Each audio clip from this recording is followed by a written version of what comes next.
Hello! Welcome to Blue Siesta. Scuba diving is a recreational activity that requires a lot of equipment. So in this video, I will suggest the order that I think you should buy your own equipment. Let's go straight into it. When starting a new sport, there are people who tend to buy all the equipment before even starting to learn.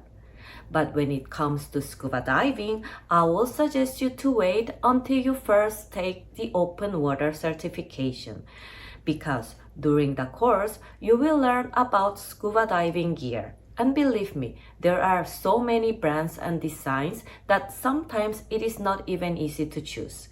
Here, the instructor will explain to you in detail about the equipment, which will later help you decide better. Now, if you have the money to buy all the equipment at once, that is great. But for those who cannot afford to do that, this is the order I would recommend starting when it comes to owning your own equipment. For beginners, I would suggest the following. Mask. A mask is the first thing you should buy. The mask is going to be your eyes underwater, so finding the right size for your face is key. Remember that the rental masks are used by hundreds of people, so if you are a little bit picky regarding hygiene, a mask is the first gear to get. Wetsuit. A wetsuit is also a piece of very personal equipment, so after buying the mask, the wetsuit is your next step. Depending on the water temperature, you can choose from a 3mm to a 7mm wetsuit. The wetsuit will keep you warm and protect you. Fins. There are two types of fins.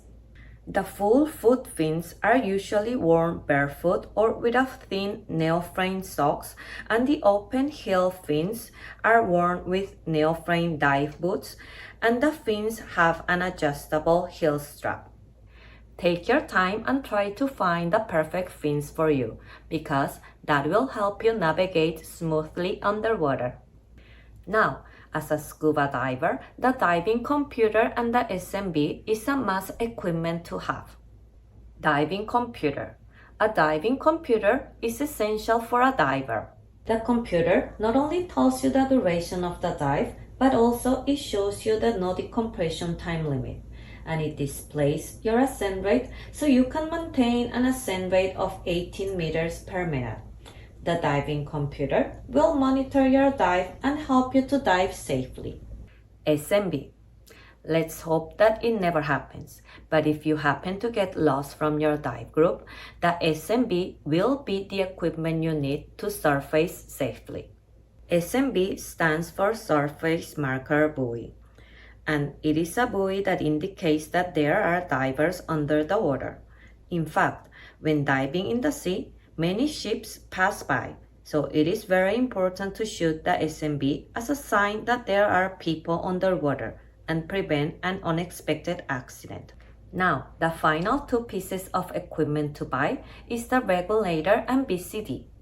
Regulator. The regulator components are first stage, which attaches the regulator to the tank. Primary second stage is the part of the regulator that a diver puts his mouth. The alternative second stage is the one we know as the octopus. Pressure and depth gauge, and the low pressure inflator hose, which allows a diver to add air to the BC. You can choose the regulator that best suits your budget.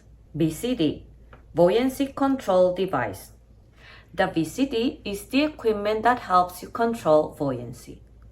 The most common style is the jacket BCD, in which the air bladder is distributed around the waist, chest, and back when inflated, and the back inflate BCD, in which the air bladder is located along the diver's back, which makes it easier to maintain an horizontal position underwater. It is up to you to choose the BCD that best fits your diving style. So this is it for today. I will leave in the description below a website where I bought most of my equipment. I hope that website is useful to you as well. Thanks for watching, and I'll see you next week.